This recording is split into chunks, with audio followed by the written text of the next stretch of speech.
13th in the championship. The takeover happened as I said it would. People will be. Oh, when have we got Leeds?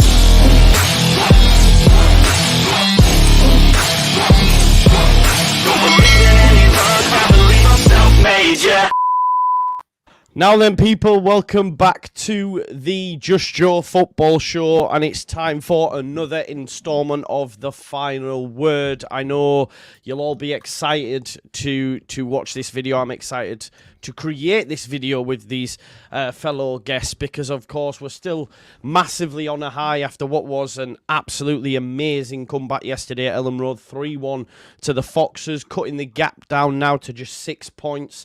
The title could well be on for Leeds United. And to make things even better, Southampton also lost again today.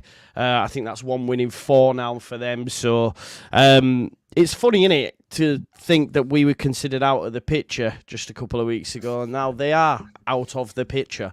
Yeah, so it's quite fun. As you can see, we've got a great lineup tonight. We've got Rocco from Leeds. Gary is joining us all the way from Ireland, Northern Ireland. I don't want to get it wrong. What is it? Not Scotland, but okay, Northern Ireland. Yeah. So who was it who said? Someone in the chat went, "I love that Scottish accent." I was like, "Yeah, it's not Scottish." But yeah, we've got Gary, one of the members. We've got Carl from Ought to Know Better. We've got LUFC Lewis, one of the OGs on the YouTube scene, and we've got Joe Blackburn. And to be honest, I think all but two, me and Gary, were in the ground last night.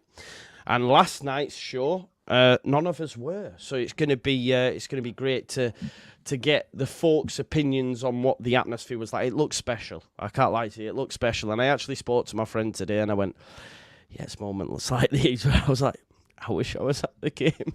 I wish I was at the game, but it is what it is. You win some, you lose some. But Lewis, I'm going to come to you first, mate, because obviously you've not been on in a very, very long time. Busy guy these days, smashing out the content, doing bits with the BBC and stuff. But managing to get home and away with regards to your vlogs. Where does this rank for you in terms of atmospheres last night? I just want to get straight stuck into that because I've seen a lot of takes on social. This is one of the greatest moments. I know we've spoken about it before. That 10 minutes against Man United were pretty special, but we lost that game, right? Last night, what was it? 15 minutes of just poor pandemonium. I mean, talk to me about the atmosphere, Lewis. I mean, it was 2 minutes against Man United, mate. Let's not take it down a peg, by the way. What 10 minutes? Like, it was an unreal moment. That. But I've seen a lot of it in Twitter today, or X, whatever it's called now, of people ranking moments. And it's a good question, to be fair. I have thought about it a bit. It ranks right up there with that 2 minutes against Man United. Obviously, the most recent moments will come to your head first, like Joffrey against Norwich and when we scored 2 against Blackburn in the final minutes to turn that round, etc., etc. It's right up there, mate. It's right up there with one of the best nights I've ever experienced at Elland Road, to be honest. And that's without a shadow of a doubt. It was unreal. For the last 10 minutes, let's not pretend that it was like that the whole game, because it wasn't.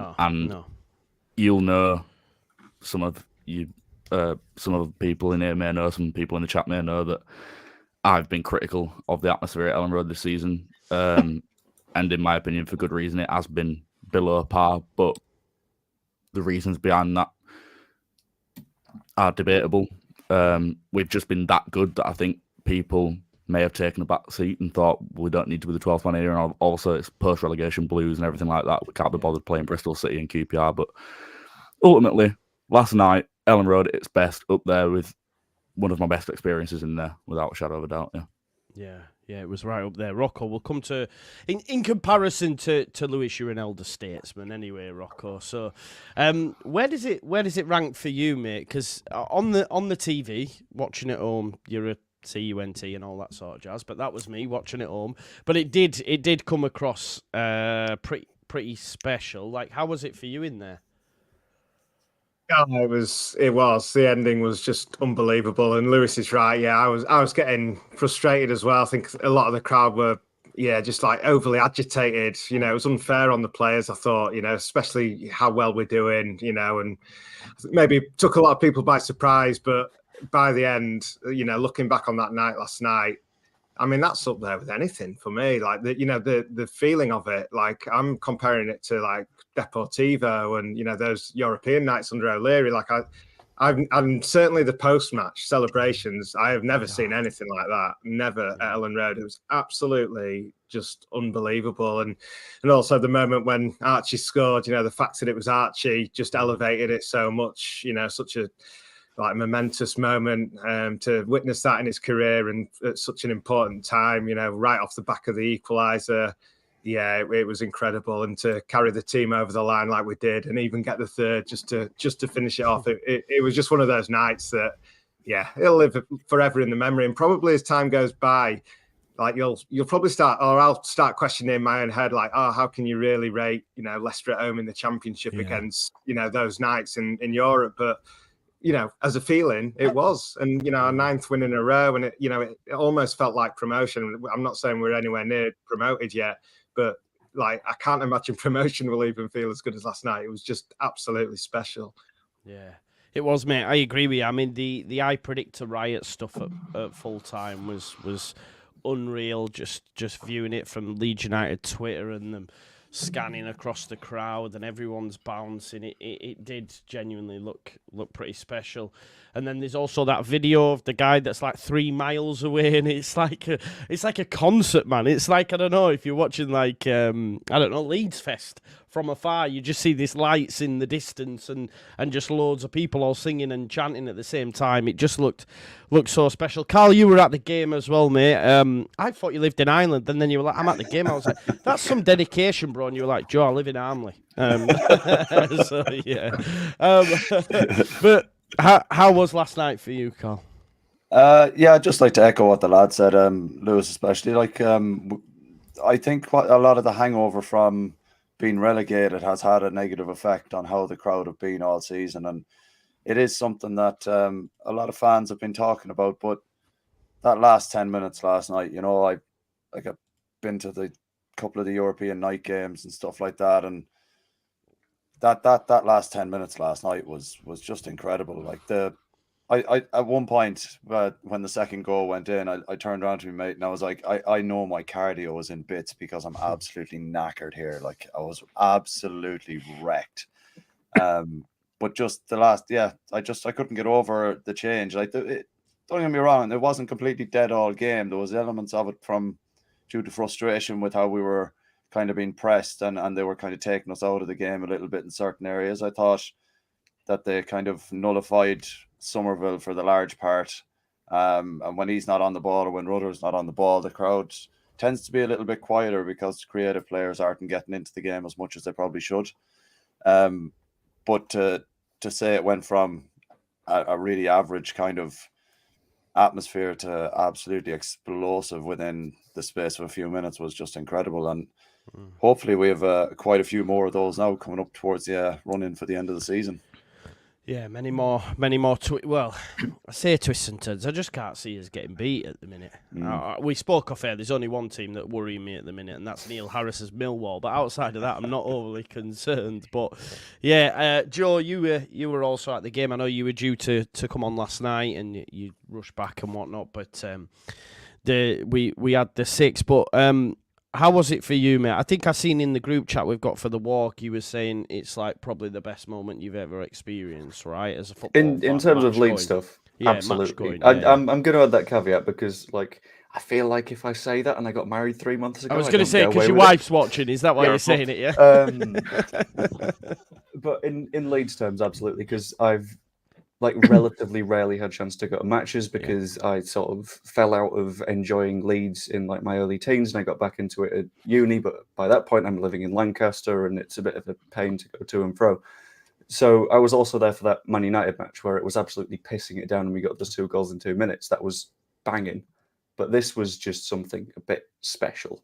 This was a moment where you can tell the crowd goes, oh shit, something's really happening here. And I feel like even watching from a distance, it's something we've not had all season. We've had win after win after win after win, but it's become so routine because we're so good and we're so efficient that when something exciting like this happens, it's very, oh, fuck, this is why we love football, and that's why everyone, I feel like, just lost their minds. Yeah. And it was just a fantastic atmosphere to be in, and it's sort of a good thing that I wasn't on last night and you had too many people about, because I could not speak for a long time into the night, and I've only just sort of half gotten my voice back at this stage. Yeah. And I'm a relatively quiet kind of guy, so considering everyone else, it was great. I can imagine, mate, because I was chatting to Luke from Auto No Better, who comes on regularly. I think he was still on a space at 6 a.m. in the morning chatting Leeds United. Yeah. I don't know if he's still alive. He's probably watching in his pit. If you are, mate, get well soon and all that jazz. Before I come to you, Gary, Sean Ely says, what a night last night. Took me hours to sleep last night. I was still buzzing. Melier deserves his flowers for last night's saves. We will get into that. And LFC My Religion says, that's Jimmy Anderson, top left. I don't know. Who's Jimmy Anderson? Does anyone know? Nah. Who's his top left? I think will Am be... I the only person here that's watched any cricket ever? Yes. All right, okay. Oh, right, okay. Rocco, then, yeah? Is that what Yeah. I'm saying? Right, okay, I get it now. I get Over it. that way. Yeah. Thank you. His left, right, okay. There you go. I'm devastated. For a bunch of Yorkshire lads, that's just... Come Do you know what, mate? The only cricket I watched was when we won the Ashes 5-0 when it was on Channel 4, when we had like Flintoff and Peterson and all that. And then Anderson's that old, he was probably playing back then. Really, But really. I've got no idea at this point. What you just said to him is the equivalent of someone who don't watch football going, the only football I've watched is the World Cup. And do you know how much that would anger you, Joe? No, I That's how get much that, it just bro. angered him by I saying get that. It would have been Because- better to just say I've never watched cricket because I'm not No, interested. That's in fine, that. because I'm the equivalent of I watch the World Cup, the Euros, and occasionally a Champions League match. So I'm not that offended. Yeah, But- yeah. But no, I get you, because it was same with the rugby union. The last time I watched that was when Johnny Wilkinson beat Australia with the drop goal. That was the last time. That's gone back a few I'm years. a Glory supporter Isn't when it that comes to sports 2003? outside of Leeds. Do you know what I mean? That's more, I think. Yeah. Right, Gary.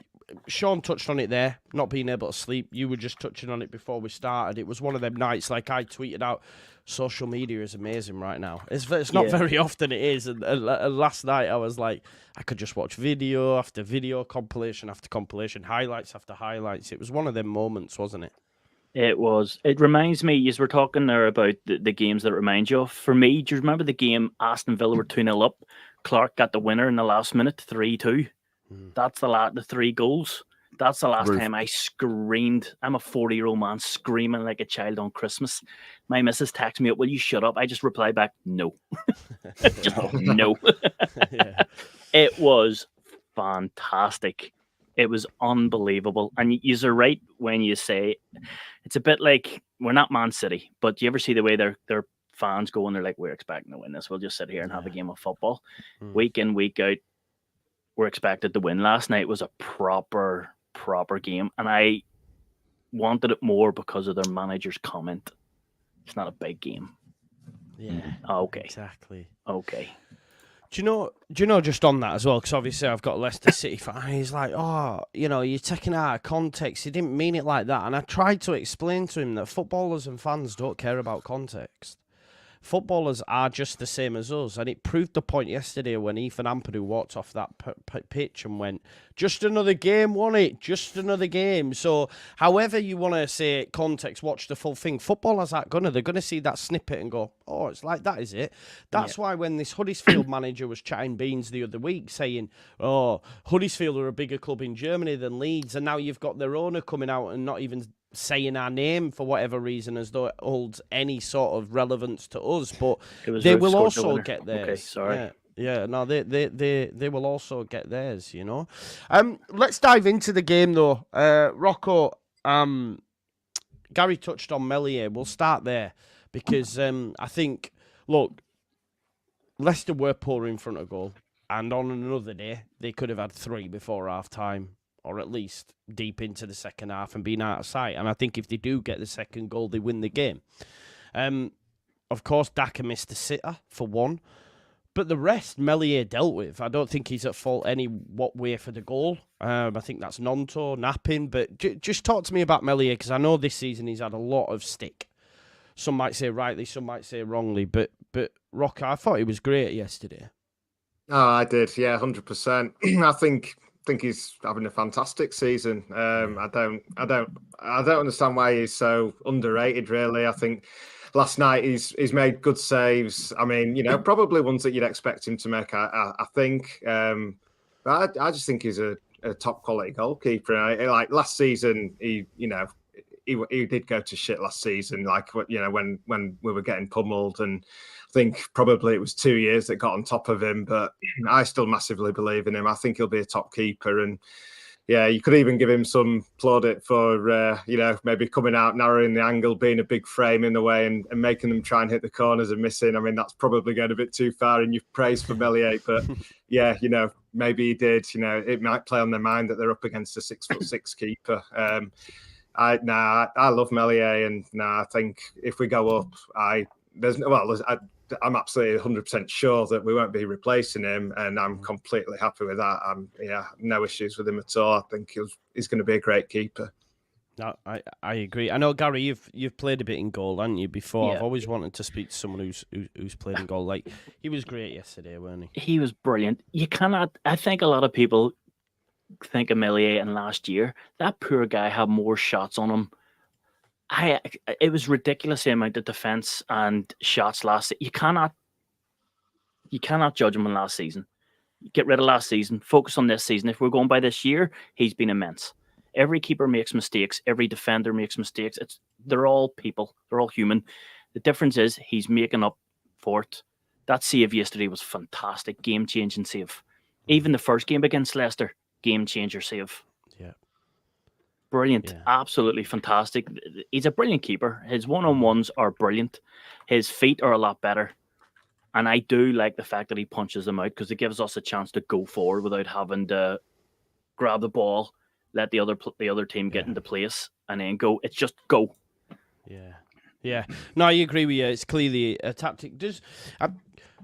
I don't want to jump too far ahead, but Rocco makes a good point, because obviously we're all going to be talking about it, about what Leeds United need if we were to get promoted, and some will say massive overhaul, others will say a little bit of experience here and there. Does anyone think, and listen, let's not just be focused on last night's performance over the course of the season, going up a level to the Premier League. Does anyone think Leeds United might entertain a new goalkeeper? Yeah. Back You up. do. Maybe a second choice, but I wouldn't consider replacing Meslier, because, having also played a fair bit in net, what you should judge a goalkeeper on is the boring stuff. Is the dealing with routine bits, is the boring passing it about a little bit, rather than did he make a spectacular save? Because any goalkeeper on any given day can pull out a worldie from absolutely nowhere. But it's a matter of, are they consistent? Are they good enough in what they're doing? And having conceded 2 goals since the new year, I think you can pretty easily say that Meslier is doing that well enough. And especially when it's against Premier League level opposition like Leicester, admittedly, we probably need a backup, because I'm not 100% sure on Darlow from what we've seen of him, but I wouldn't want to replace Meslier, to be honest. But the thing about Meslier too, he's not. So this season, he hasn't done a lot. So he's quiet, but when he needs to come out, he's out. He's sharp. He's doing what he needs to do. It's not like he's busy 90 minutes. He spends 80% of the match looking around him. Lewis, So he do you comes have... Go on, Gary. Do you want to... No, it's just saying, so he comes out and he does it when he needs to do it. Yeah. He's always aware. Do you have any thoughts on it, Lewis? Are you... Because you said, yeah, you would replace... Are you looking at to replace him? Yeah, and no slight on him, because he's had a great season. And I agree with the points both of you have just made. But at the end of the day, you can't forget last season. And we had an awful defence in front of him, given. But we saw that full season, how much he was tested. We saw how many mistakes he made, and that wasn't to do with the defence. A lot of the time, it was on him. I'm not saying the defence were blameless, because obviously they cost him a lot, they put him in awful positions. But there was a lot of the time where you are going, let's not rewrite history. You are going, Meslier, come on. You've got to save that. Why are you there? Your positioning's awful. Why are you coming out? And you still see that from time to time. Now, as you just say, he's not had much to do this season. So I don't actually think it's a fair comparison between this season and last season. 1, because the quality is not the same. 2, because he's not had as much to do. If we were seeing him being tested as much as he was last season, would our opinion be different? Probably. We saw it yesterday. Literally last night, he got put under pressure a couple times, messing around with it in the box, putting Road on in difficult positions, and it goes out of play. And that happened a couple of times, and that's on Meslier. Now, he's an incredible shot stopper. He is. He's great at shot stopping. He can pull great save out of the bag. Don't get me wrong. But we go up. We're facing the same opposition we were facing last season. We have a better defence in front of him. I still think he makes mistakes. I still think he costs us. I still think we can get a better keeper. And there's a reason that even if we'd have stayed up last season, people were saying sell him. Now, the 50 million price tag is probably a big reason to do with that, because that's how much we thought we were going to get him. But nobody was going, we need to keep this lad. We need to keep him. He's pivotal. As soon as you get 30 million, 40 million online, you're like, get rid. So people don't actually care about him that much. And he's done a good job this season when he's had to, but he's not had a lot to do. And if we go up and see him have a lot to do, I think then you go back to going, Melia, come on. And he's young. He's still young. I get that. He can learn. Yeah, of course. He's still got a long way to go in his career. But if we're serious this time about going up and staying up and challenging, 23-year-old keeper, mistakes in him, is it worth taking the risk? In my opinion, no. It will, yeah, I hear you, and listen, I don't agree. I think he will be given a chance, but I hear your points, definitely, and it will be interesting to see if 49ers are going to be ruthless and are going to, push the boat out, as a lot of us think, then that definitely will be an area they may consider. I do think we need a 9. I would argue we need some fullbacks, a pair of them still. Yeah, maybe another centre-back as well to mean we've got more bodies in midfield, especially with Cooper going. So I do think keeper might be one they look at, but I do think as well he's got the backing of Farker. That's one thing for sure. Farker never says a bad word, and yeah, he definitely does back him. Just staying in the defensive areas, Carl, I'll come to you, mate. Like, Archie had a bit of a tough time against Mavadidi. I think not a slant on Archie for me personally, anyway. But I'm gonna back him. He's one of my faves, a lot of our faves. But yeah, Mavadidi's just a top player. But I thought Rodon struggled as well yesterday, Carl, especially in the first half. A lot of it came down that side. I was worried about Firpo and Fatawu, and it turned out I was wrong too, because it was all coming down. I'm not saying Firpo had a good game. We may touch on that, but it all came down that right-hand side, and Rodon really struggled. And again, it comes to that question of level of opposition, because then Rodon's going to be playing against players like Dewsbury Hall on a weekly basis if we got promoted. And he did really get tested last night, Carl, I thought. Yeah, he did. And you could see that they kind of exploited a lot of the play down the middle of the park as well. There was a couple of chances where we did get it very much opened, wide open. And it was just simple 2 or 3 passes from them, and they found that space kind of just down the middle. And Rodon, there was one particular one that kind of sticks in the mind, and this isn't a slagging match, no, by any means, but the ball was played into the center of the park, and he rushed in, and he got done. He went in too early, didn't stand off his man, he got done, and I can't remember who it was. He was just straight through on goal. He played it out wide, and that's where Daka missed that gilt edge opportunity. But in relation to the Archie and the MVD, is it? MVDD? Or whatever, however you pronounce his name. Mavadidi. That's the one, yeah. I saw a guy on Twitter today basically saying, Charlie or Archie Gray isn't this great prodigy that we all think he is, and this and that, and your man made bits of him in for 90 minutes and this and that. And I was sitting there, I was like, hold on no second, you're rattled by a 17-year-old who has played against a guy who's 6 years a professional on top of him, experienced at the highest level of football, and you're kind of going on 2 foot in a 17-year-old because he's had a bad game. Or not even, I don't even think he had a bad game. I think it was just a case that your man's very good. Archie's not a right back. He's a centre mid. I think you put him and Archie in the middle of the park, he probably makes bits of him, because that's Archie's bread and butter. Which one of those 2 players scored last night?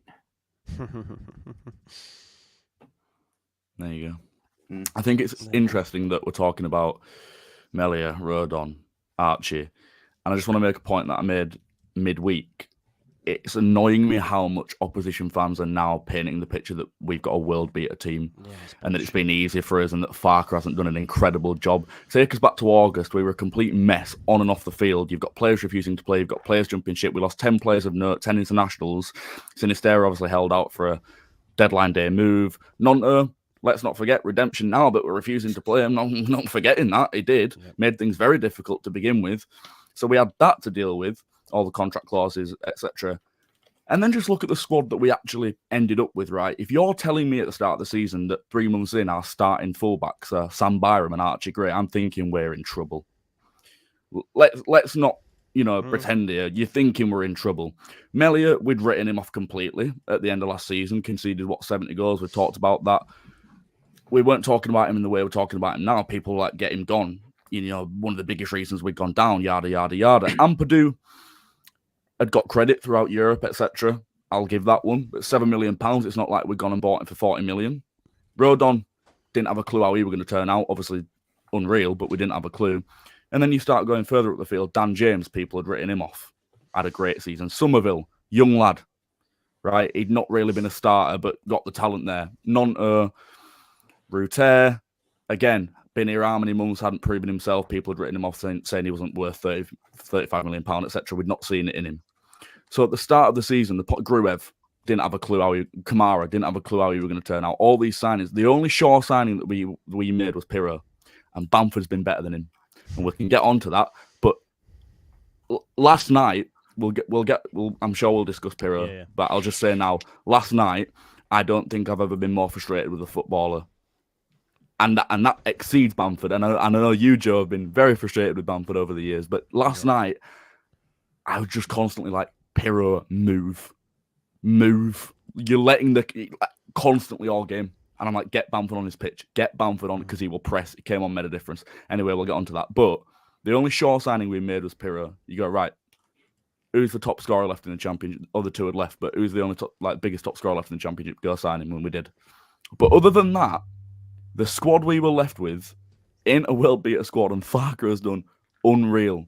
People forget, people look at it now and the way we're playing and stuff and go, well, they've got Ruter, 35 million, Somerville's a baller, did it, all this. That's not how they were portrayed at the start of the season at all. At all. Rodon wasn't portrayed as one of the best centre-backs in the league at all. So don't rewrite it. It's really annoying me, as you can 100%. Tell. But Farker, unreal what he's done. Unreal. Yeah, 100%. And, I do a championship show now and again, and I've had people on and we spoke about it, and see fans talking about this £400 million squad, and then Transfermarkt put it out the other day and it was actually 81 million. And 30 odd of that was bloody Rutter. Do you know what I mean? Yeah. So, yeah. There has been a lot of that. But let's talk about that. Joe B, you've been a massive advocate of Bamford anyway. Absolutely. I do want to jump ahead. There was a few people that backed him from the start. I was, question marks for sure, as Lewis touched on. I've backed him since 2018. Even when it's been really hard to. Yeah, really hard to. Really hard to. Yeah. Pirro was a little bit non-existent, wasn't he, Joe B? And obviously Bamford did come on, and I think there was calls for him at half time, but I think we don't know how many minutes he had in the legs and stuff, Joe. So, but when he did come on, I think Lewis is right. Look, the subs all were involved in the goals as well. Do you know what I mean? So that shows Farker, for all the criticism we gave him, we should maybe just leave him to do his job, I think, Joe B. But talk to me about Pirro and Bamford, mate. I mean, I think what we learned from last night is Bamford is an impeccable finisher who has the instinct of just... He's perfect. That was a very deliberate finish. You can't ignore that. But when it comes to Pirro, I got my ticket relatively late, so I ended up in the East Upper. But that is weirdly a very good place to watch like structure and stuff like that. So the amount of times I would see them having the ball at the back, we were 1 goal down, and Hermansen, is it Hermansen who's their goalkeeper? Yeah. Would just have the ball at his feet. And you can see he's not going to play a pass because there's no pressure and they're a goal up, and you're like, just run a little bit. And that's sort of where the Bamford shouts come in, because he makes everyone at the back of their side work a little bit harder. His finishing is less efficient than Pirro. There is absolutely no doubt about that, even though his shots on target this season, I think, are more accurate than Pirro's. But I was just going to say, Pirro's finishing hasn't been It's not been great, no. It hasn't. And he's got, 10 goals? I think so. Yes, something like that. 10. In all, is it on all comps? No, 10 in the league. 10 in the league. Has he even scored? He even scored in the cup? Yeah. Yeah, No? he's got 11 in total, I think. Yeah. Probably. Was it? I don't know. Everyone scored against Plymouth in the FA Cup. It's fine. Everyone's but scored when against Plymouth this season in general. I was quite annoyed in our most recent Plymouth match because we broke a very weird record we had where in the first 3 matches against Plymouth, every single goal was scored by a different player, including the own goals.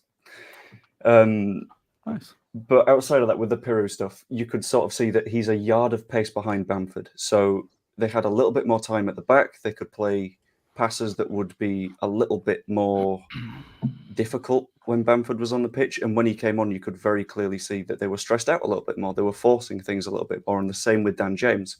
Bringing them on at the same time meant we had more pace, we had more urgency. And both of those players are far more direct than the players they replaced. So Piru, as Farker mentioned in a press conference really early in the season when he was like, he's not a pure number 9, said that Piru is someone that likes to arrive late into a move and finish it off, which is not being a direct footballer. It's letting someone else do all the creative stuff beforehand and you just finish up a move. Nonto is someone that isn't going to directly take on a fullback. He's going to try and cut inside or do something clever with his feet. And we saw that one time where everyone thought, just hit it, have a shot, but he tried to cut inside and it didn't quite work out. I think both of those substitutions meant we had a little bit more pace. We were challenging their backline a little bit more. And I think it just massively structurally changed the game. And I think whilst Piru is on the face of it, at least from like a pure what is good and what is bad perspective, not as good as Bamford right now. I think they tactically do different things. And for our tactical shape at the moment, Bamford is more suited. It's not a matter of quality, it's a matter of being suitable, I think. 100%. I I think agree with you're. that. I think you're bang on the money, and big shout out Andrea and Lockie that said at the start of the season he doesn't fit the system that we're trying to play, and they were a bit. And I still think the club wanted to get Cameron Archer, and when he went to Sheffield United, they then went right. Let's go for Pirro. Isaac Leeds says Pirro won't make it in the Prem, average at best. I think that's unfair, and I think Joe's just said there. Look, he may not again fit the system in the Prem, but he knows where the back of the net is, and if he plays enough times, which. You know, I think he'll be streaky. Let's say if he gets runs in the team, it's just whether or not he gets a run in the team. Because, you know, for me, I'd be looking to bring someone in to do what Bamford does anyway. Because Bamford in the Prem, he's another year older. We need someone a little bit younger who's going to give us a few more years, if that makes sense. So, And he's very injury prone. 100%. Bamford, he falls over every other week. Yeah. Yeah, no, there is. I'm that also, as well. I'm not comparing them by any means, but look how long it took Rodrigo to get going. Yeah. You know, Yeah, no, that's a good point. took him a season, Yeah. played him a bit different, false 9, etc., and then eventually found his form. So one of them. Yeah. What No, what he- I'd like to maybe kind of just add there as well, when Bamford came in and he started on this run of games where he's getting goals and assists, and he was putting in the shift that you'd normally expect of Bamford. With losing your place in the team to a man who's been out injured for 3/4 of a season, you'd think that when Pirro gets his chance, he's looking at what Bamford's doing and maybe going, maybe I should be actually breaking me backside to get into those positions and actually stretch their centre-back pairing out a little bit. As a player who played like winger up front, that was the one thing you'd always do. You'd always, if you see someone playing well in the team and you want to take their place, you try and do what they're doing, but do it better. And I don't see that from Pirro. He like, it's not a criticism. He strolls around the pitch when he should be pressing in better areas, and that can be a bit frustrating, I think. He just looks laid back. Mate, there was a good 8 times last night where I properly was losing my head. Everyone around me the same, but I was properly, and I'm not usually like that at all. But you know when you just feel a real need to vocal, like just you're that angry and frustrated. We're 1-0 down. Keeper's keeping the ball in the box. Ref's not giving one iota, right? Never going to book him, anything like never going to get it. And Pirro's just there like, move! Yeah. Just, you're not like, I don't expect you to go take the ball off him and score. Hurry him up a bit. Do you know what I mean? Like, Bamford's great for that. He always has been. And I literally am like, again, did I think that in February, I'll be like, can you take our £12 million striker off, please, to bring Bamford on? But here we are, and Bamford comes on, and with James, instantaneous impact. Connor Roberts as well, by the way. I'm sure we'll get onto him, but yeah. Yeah, no, I hear. So, Carl, do you put that down to application then? Do you think he's not trying hard enough, or what? Well, maybe it's not that he's not trying hard enough. Maybe it's the way Fark wants him to play, particularly with how quickly we break. He's probably better down the centre than he is finding himself out wide in the channels like Bamford might, you know. It could be a number of things. It comes across as him looking a bit lazy, and I can understand Lewis's frustration, you know, that is something that I've noticed, and it is something that's starting to get in my wick a little bit, like. But it could be a number of things. Like our whole front four change how they play when Bamford comes on. We play two totally different ways when we break, whether it's either Pirro or it's Bamford. And when Bamford comes on, it's a noticeable change in how we play and how we attack and how quickly we move the ball about, you know. So it's like he takes the defenders away and says, right, let's go. Yeah, he's like, I'll clear the way for you. That's I'll say this at the same time, though, and I know it might be a bit of a weird thing to say, but take a player like Dan James, for example. I think he's much better suited to a player like Bamford, looking for a player like Bamford, whereas Ruter, better suited looking for a player like Pirro. And you can tell. And someone should put in the comments actually has reminded me as well that I don't know if I agree with that last bit. I don't know if I agree with that last bit. I think because I think Ruter looked a hell of a lot better. I agree with Bamford on the pitch. Because the moment Bamford came on, he pulled players around, and that meant Ruter had a shitload of space to play with. No, I mean in terms of players looking for. So the way that Pirro makes runs and the way that Bamford makes runs, Ruter, he's better suited looking for Pirro making that slight, like round the back, sleek little run through with the 1-2s and stuff like Millwall away, for example. Bamford's longer through balls. Yeah, Bamford's just straight. James ball in. Bamford over the top, Rudder on the ground. Yeah, okay. And I think who he likes to pass to, who he likes to yes, right, okay, that's what I mean. Obviously, Ipswich is a perfect example of it. Yeah, fair. So I think you can tell that, but ultimately, and you can argue this as well, but for some reason or another, you can go into it, you can delve into the science of it, but we've always been a better team with Bamford on the pitch, whether he contributes on the ball, nothing or everything. The team just seems to work better. The space he creates, the runs he makes, the way he pulls players away, etc. And you can compare Bamford with anyone. It just so happens we're saying Pirro, but Pirro really frustrates me. And while we've mentioned him as well, Ruter last night, and it's been a few times this season, to be fair, he's got it in the locker. We know that he's so good when he's good, but he tries too much a lot of the time. Simple pass. Mate, so many times in that first half, he's like, we're 1-0 down, but I'm going to try and skin 3 of you now because why not? Why? Just pick the simple pass. No, Joe, come on. Like, no. See, it for did me, feel a bit like he had he's to trying force to things at times. Force the issue because we weren't doing anything, and he's got that in his locker to try and force it. No, because but there's a difference between forcing the issue and showing off. Like, I agree. The first half, we're 1-0 down.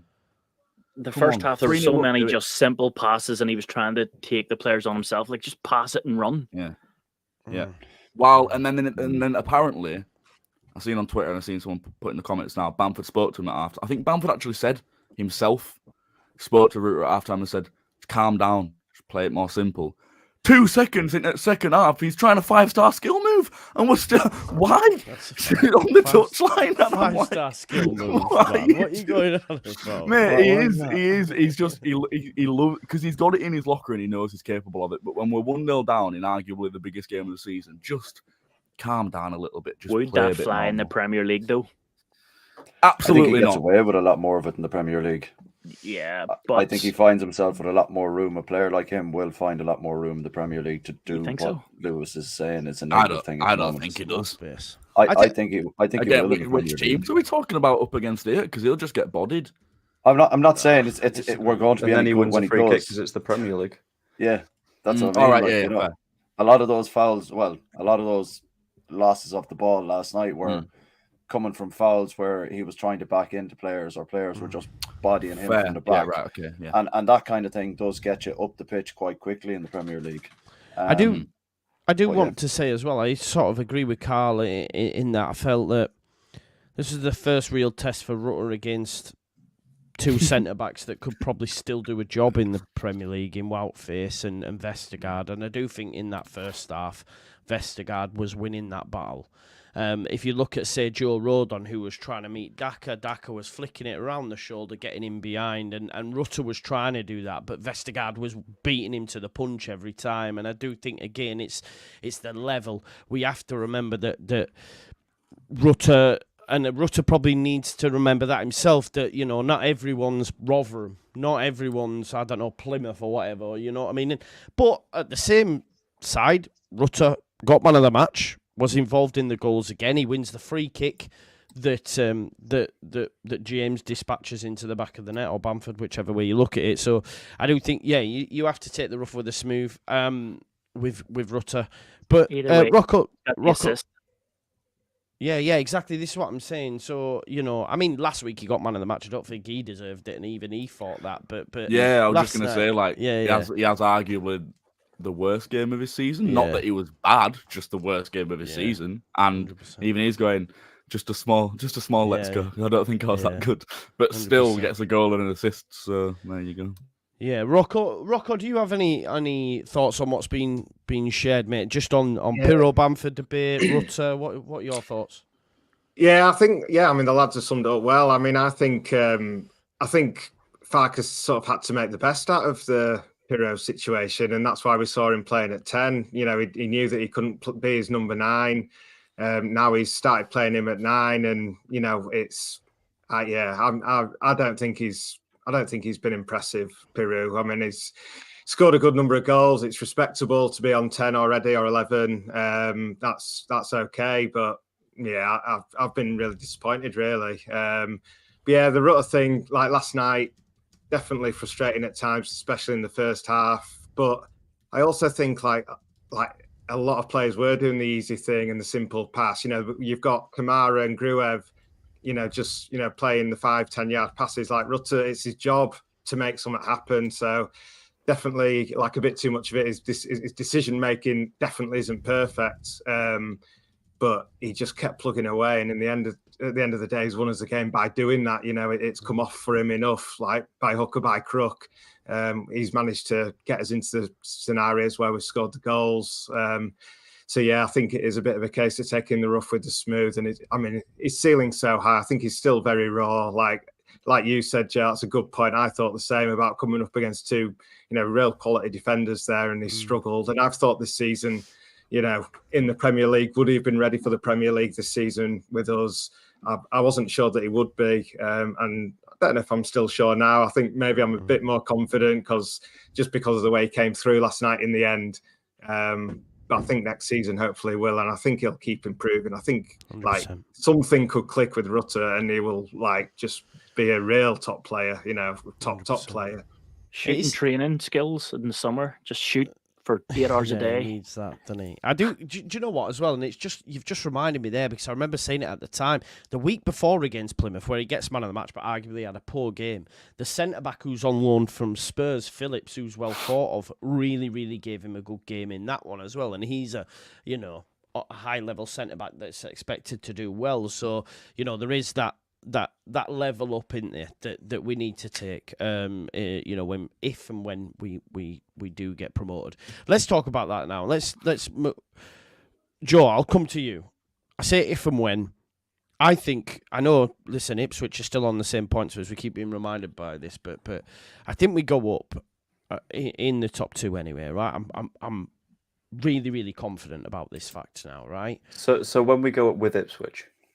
Yeah, no. So I'm gonna ask and you, hold through the playoffs. I'm gonna ask you, like, is the title on now? 6 points. Absolutely. Look, yeah. Go on, take it away. Take it away, Milan. Because I can't remember if it was 5 from 7 or 7 from 9, but I think in 7 of their last 9 matches or something like that, Leicester have dropped points or something stupid like that, which is brilliant from our perspective. Because mid-January we were 17 points back. We've pulled that in by 11 in what has been a run that is, I think off the top of my head, only matched by 2 runs previously in Championship history. If we win one more, which is it Huddersfield that we've got next? And we play Huddersfield next. Yeah, Yeah. if we beat Huddersfield, which I'm going to keep it an if, but it's the dog botherers, so who knows? Then it will be the best run that any championship side has been on, which is very nice to say. But that has blown the championship wide open. And a month ago, we wouldn't have thought that in the slightest because we were all sort of okay. Well, Joe, so just to jump in and further like bang on your point, like on the 12th of Jan, they were 17 points in front. It's now the 24th of Feb, and they're 6. So that just totally backs up what you're saying, man. It's mad. Yeah, we've dragged them in, and I feel like at the same time, Ipswich have done the same thing to a lesser extent, but they've still pulled them in. And I think what we saw last night was Leicester not being able to handle someone being on their back, someone being close to them, someone pushing them as hard as they can. And in a game scenario, that means they drop points. In a league scenario, that means they're in real trouble, because we saw in the thing that happened with Dan James and Ricardo Pereira, Dan James has been really smart there. He's thought, I've just come on, I'm not booked. Ricardo Pereira got booked ridiculously early. I'll just kick the ball at him a little bit. The worst that happens is I get booked. He retaliates. He might get booked. He might get sent off and not be able to play next week. And the amount of headlocks that came... as well. Yeah, that was never a yellow card. That was never a yellow card, by the way. That was a fantastic tackle he did at the start of that game. Oh, yeah. Ricardo, brilliant tackle. There were all of us sat in like perfect view of him, and we're like, "Is that even a foul? I don't think so." But sure, That second goal should have stood as well, shouldn't it? Well, it's an interesting you bring that up. I was talking to my mate back home.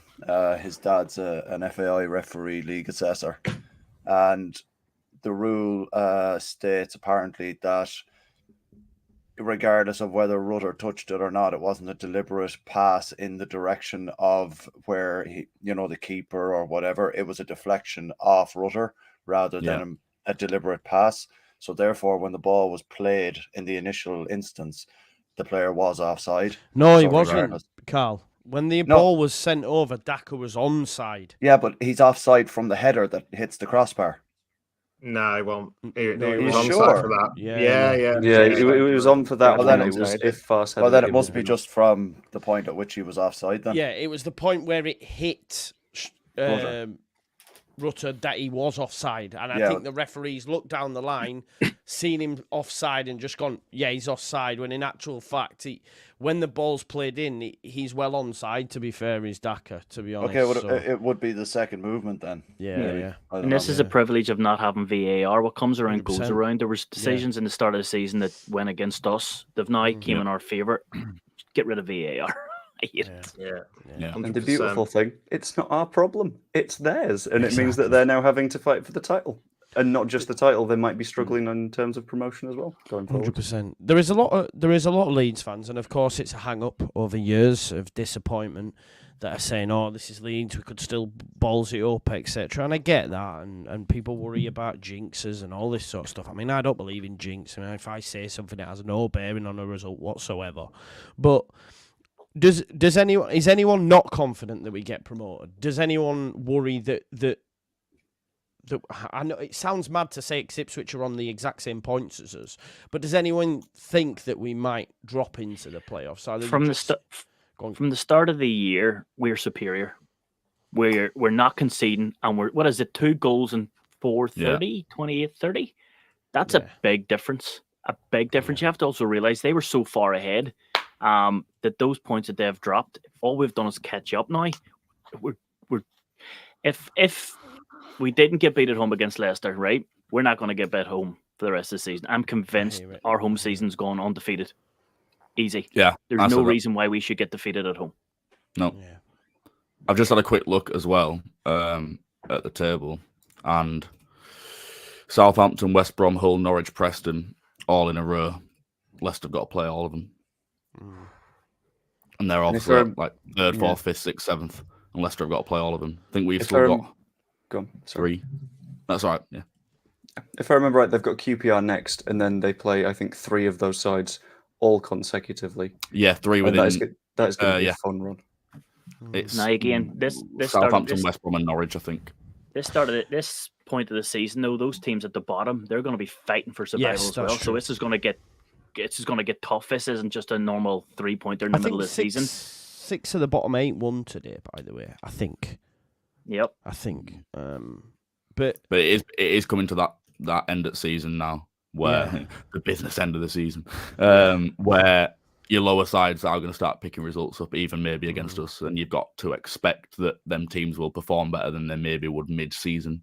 So there are banana skins. You can't just look at your likes of Hull, them type of teams that were playing that are challenging for promotion. No, but their team's challenging for playoffs, etc. And they're the teams you'd naturally look at and think that might be a bit of a game, while ignoring your lower sides who are now fighting to stay up, and they are potential banana skins. Just to jump in, right? I've just got March fixtures in front of me. Huddersfield, Stoke, Sheff Wednesday, Millwall and Watford. 15. You've got to pick... I mean, come on. I get the whole... But there is... Any Leeds fans has got to look at that, considering the games that we've played up to this point already, and go, well, listen, that's a shutout. You should be... And then by then... I mean, I know this is going... But, like, we might be sorted by April, man, when you look at them fixtures. Because, listen, let's talk about the other teams. Like, Southampton are on a wobble. You know, they've gone... You know, they lost again today to Millwall. Yeah. Of course, Millwall, new manager bounce and whatnot. They look like they could go down. They've brought Neil Harris in. I haven't seen the game back, but they've obviously won, you know, down at St Mary's 2-1, which is a great result for Millwall. You know, Huddersfield nearly got that though. They wobbled against Huddersfield, and just beat them. Yeah, they're conceding too many goals. Yeah. If they're pushing for promotion, they need to cut out this goals. It's compensation for the 25-game unbeaten run. Like, that is astonishing to go on that. And, can I follow up on that? Drop points, not lose. Are we going to go the rest of the season undefeated? Because you're saying there are all those games, it's an easy 15 points, but somewhere along the line, we are going to have to get a defeat. We not have to, but you're expecting the defeat to come there. I never said an easy 15 points. You'd expect because of the form we're in, but as I've just said, you are getting to that how many games moment of the season now where Huddersfield, for example, they are now in form. They are in form. Yeah. It's easy to say that, mate, but they gave Southampton a game at St Mary's. They gave Hull a game. They had a good game today. Won at Watford, right? Watford do, you know, mediocre, but still a fairly decent side who should really be challenging for promotion. They're on form now, and the next game's against us. It's going to be the biggest game of the season. They're fighting to stay up. It's their new manager's first game at home. It's a big occasion for them. And can I sit here and 100% say we're going to win? No. Should we expect to win? 4-0. Absolutely. But you don't know. It is one of those games you think, potential banana skin just because the occasion it is for them, etc. Yeah. So, 15 points, mate, but, you know. Yeah. Southampton won, what, 24-25 on the spin? We've unbeaten in 25. Yeah, right, okay. So unbeaten in 25. We've won 9 on the spin, and I've got 12 left. So that's 21. So, like, why can't... If they can do it, why can't we? Do you know what I mean? Like, exactly. I reckon we could. They went too early. We've got staying power. We've had Viagra, man. We're up all night. We're up all night for Luke Murphy. For Murphy. Do you know what I mean? I genuinely think we could afford to lose 4 out of that 12. But we could afford. So you're saying 96 gets you up? Yeah. Okay, that's fair. Yeah, and that, mate, it's ridiculous. Normally it's 96 to finish second. It's ridiculous. I'm not buying all of this, lads. I think, like I said here a couple of weeks ago, Joe, 4 points clear, final day in Leicester, done. You did. Top of the pile, 4 points clear. And JT said that's a 16-point swing, and it's not that far now. No, it's not that far away now, is it? It's definitely not. I'm sticking with that. Do you think it's flown? I think. I mean, it's going quick. It's yeah. When the football and the results are more enjoyable, the season tends to go a lot quicker. The two games Chelsea on Wednesday, man. We've got Chelsea on Wednesday, and then we play Huddersfield on Saturday at 12:30. It's like that, bam, bam, bam. I love it for the championship. Yeah. It's the amount of games as well that you get to play. You're always in with a chance. Tuesday, Saturday. Yeah. Unless they get moved. Unless they get moved, which we only have one more 3 p.m. kickoff this season as well. Like, so that's a pain in the arse. Rocco, I'm going to come back to you, mate. Because you just sit patiently and everyone else chimes in. So I'm always like, right, must speak to Rocco. Oh, it's But like I've got ringside seats, though, isn't it? yeah, exactly. Chelsea on the horizon. Chelsea on Wednesday. A lot of history tied to this fixture. I think Farke will go strong. What's your opinion on it? Do you want him to go strong? Do you want him to keep up the momentum? Because Chelsea play Liverpool tomorrow in the Carabao Cup final. Listen, I hope it goes to penalties and they lose. They lose on penalties. Yeah. And then, because, the squad, okay, look, I don't know where they are now, the 10th or something like that. It's not great. They have up, down. They're a bit like Man United. They had a down today. They're just so inconsistent. Is there a chance with how consistent Leeds are that we go to Stamford Bridge and get through to the quarters for you? I hope so. I think there's a chance. It's hard to say, innit? I think they'll go strong because basically the season's over if they lose to Leeds. Yeah. They'll just go full pelt 100%. And are they really going to be that tired? Maybe it's Wembley. It's a big occasion. I also agree. I think Farke will go. I actually think he'll go full strength. I think he won't make any changes at all. He did with his Norwich side. He got to the quarters with his Norwich side as well.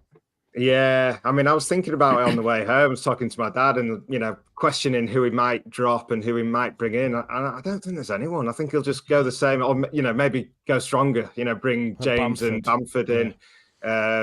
I don't know what I'm going to the game actually, so I don't really want to play, no disrespect, but you can imagine starting Cooper and then you're 3-0 down at half time or something. So I want him to go. Cooper, I want him to go strong. I can't see it. I really can't. I think he'll go full force, and hopefully we'll be all right, and hopefully going to Huddersfield, it's a tough one to follow up in it Wednesday to Saturday lunchtime Yorkshire derby. But I trust in Farke full stop. If he believes that the full team can go to Chelsea and then go to Huddersfield and win, then there's no reason to doubt him. If he thinks that's the best thing, then great. Yeah, it'll be interesting. Sorry, Carl, no. Because I think there is that case of not changing too much as well, because mustn't forget Middlesbrough beat them at the Riverside, but when they went down to Chelsea, they got slapped up 7, and we don't want to be on the hand of that. And Middlesbrough did have a lot of injuries, but I do think, who is P said, look, that'd be great. Start Connor Roberts at right back.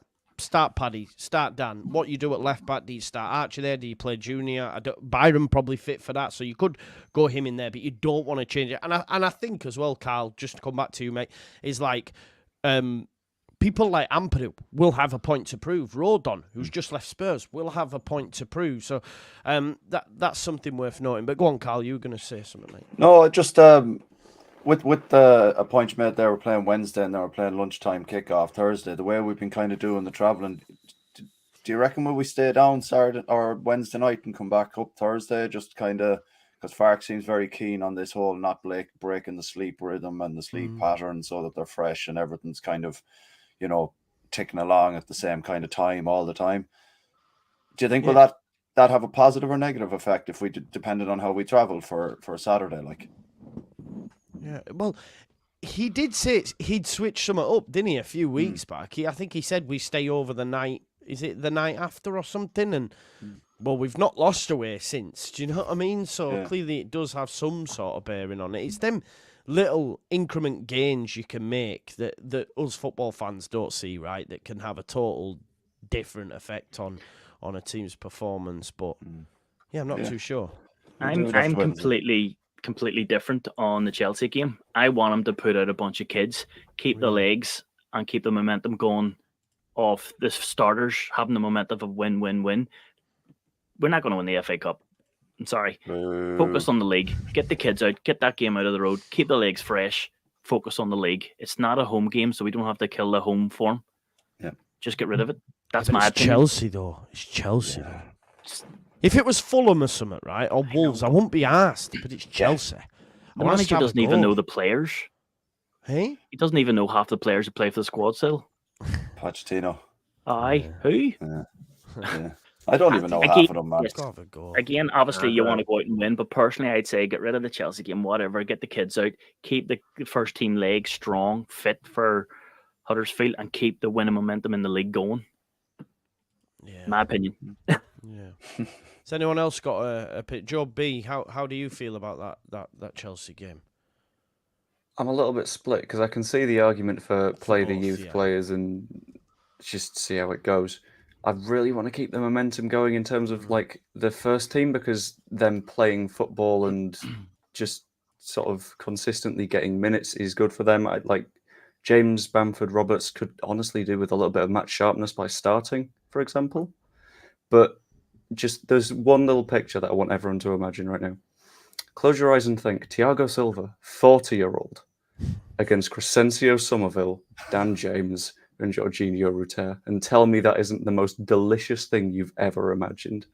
And tell me then that you want to see the under-18s playing. Okay, You can't, because it's not true. Do you know what? Just looking at this as well, right? Because I just thought I'd have a quick look. So, Daniel Farke took them to extra time against Manchester United in the quarter-final, and they lost 2-1 to Harry Maguire goal.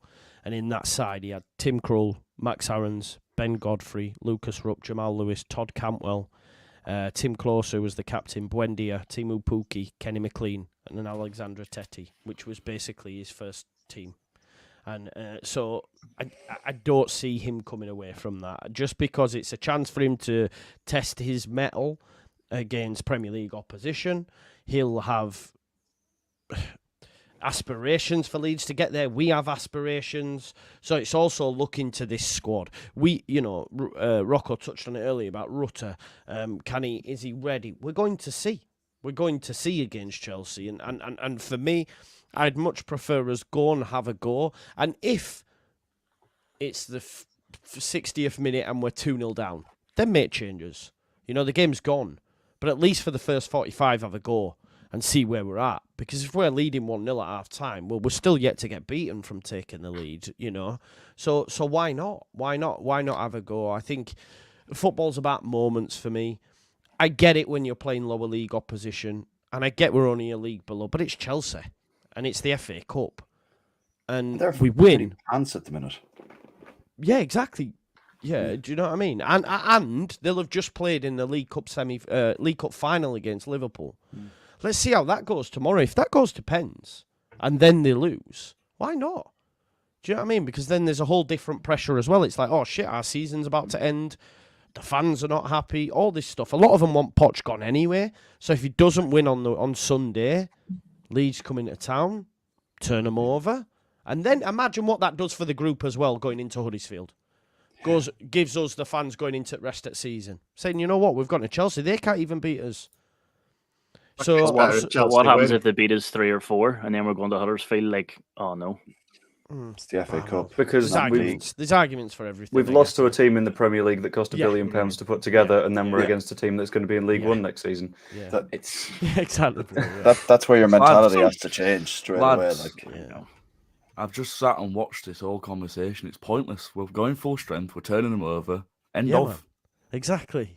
Pointless conversation. It's Chelsea. First team. Full strength. Going there. Own turf. Doing them in. Leaving. Winning the lot. Bosh. Yeah. Dead chat. Is that what you're saying? Dead chat. Yeah, man. I hear it. Let's do it. It's Chelsea. Yeah. They're rubbish. Yeah, easy. They are pants, to be fair, at the moment. Like they can't string a set of positive results together in a row. No. So. I do agree. If it was Fulham or even Spurs, I wouldn't be asked. Yeah. I don't care. It's Chelsea. First time we've played them in the FA Cup since they knocked us out in '70. Full team, straight up. Yeah. We beat them last year too with that garbage squad that we had. Yeah, that's true. Brendan Aronson scored, and he only got 9 shots on target all season. That's how bad Chelsea were. That's true. Right, we'll go around because we've done over an hour. Thank you all for coming on. I'm going to try and ask you all a different question, or as I like to do, try position it differently. With that in mind, Lewis, I'll come to you first. What's the score then on Wednesday night? 3-0. 3-0 to Leeds. What, I love it. I love it. I love that, mate. He didn't even hesitate. Why is it such a shock? No, yeah. Why is it such a shock? Go for it, man. Why not? Or it turns out that in the Bielsa season when we went up and went to Arsenal thinking we were going to turn them over 4-0 and we lost. Yeah. So I'm very confident. I'm very confident. Love that. Fair play. 3-0. Joe B, we win 3-0, as Lewis says. We then go to Huddersfield Town. They are in decent form. The manager's been chatting. The crowd will be bouncing because Leeds are coming to town. How do you see that one going away from home? Because I spoke to a few people who are actually quite nervous about that game. Where do you stand on it? I'll do you on better 4-0. 4-0. Because at the end of the day, it's still I was thinking Huddersfield. 4-0. It's still Huddersfield. We still know how to manage a game. They've not changed the personnel, and they still won't be able to, on an individual level, deal with Somerville at Ruter, Nonto or James, whichever we play. And if Nonto or James doesn't do well, that's nice. We've got another one on the bench. Yeah. I don't think there'll be a problem. Yeah, and let's not forget, Somerville scored against Liverpool. Nonto scored against Manchester United. They've been there. They've done it. They wore the T-shirt. Are we still the last team to beat Liverpool at home, aren't we? Yeah, we are, I think mate. so. Yeah. Carl, I already know you've said we're going to win the league and by a margin of 4 points, so I won't ask you that. But who gets second, mate? I think it'll be Leicester, but I think it'll be on the final day. I don't think it's going to be as clear cut for Leicester after last night. I think they're far too ahead of themselves. Their fans, they're in the position that we found ourselves in when we lost an 11-point lead and Sheffield United beat us at home to completely ruin our chances of going up automatically. And I just get that sense that that's where Leicester are currently at. I think their fans are far too ahead of themselves. They've seen a 17-point lead absolutely decimated at the moment, and it's all a face now what they're doing, the way they're talking, in my opinion. Yeah. There's nothing concrete in it. The problem with Leicester is that, unlike us and unlike Southampton and unlike Ipswich, they've gone all season without a real dip in form. And as good as you are, every team surely has to have a dip in form. And to leave that until the back end of the season when you've got 5 of the top 7 still to play, dangerous territory. 100%. Dangerous territory. And they've got QPR next, and this is their first weekend outside of the bottom 3 all season after their result today. So QPR maybe bouncing. That's it. Yeah, So, there you go. Yeah, that's how I think it's going to go now. I think just need to keep an eye on that one. We've peaked at the right time. Times. We've peaked at the right time. Definitely.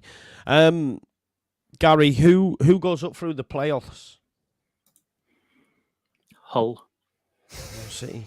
So that's They're just since January. They're playing good football. They're the strongest out of the lot. Even West Brom. They drew West Brom today. They're strong. Yeah, it's very tight. Many twists and turns. And Rocco, I don't have a question for you, but I'm going to give you the final word. So, what's the final word for today's show? Bloody hell, that's pressure. The final word, I guess it has to be Archie Gray, because it's all I can think of. Him celebrating. I've watched it about 50,000 times. Yeah, so give it to that lad. It was just a historic moment. So I'm still absolutely buzzing about that. Long may it continue. You would have seen it. I don't know if it showed it in the highlights, but straight after he scored in the celebrations, they pan to Eddie, and you seen Eddie in the crowd as well, and it was just lush. Yeah, man, you could see he was just beaming.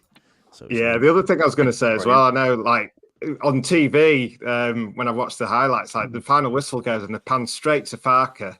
It's fucking so annoying. Like, show the pitch, like show the players. The players were going mental, like they were going as if they'd just won the cup. You know, it was so fantastic to see, and that added to it as well. But awesome night.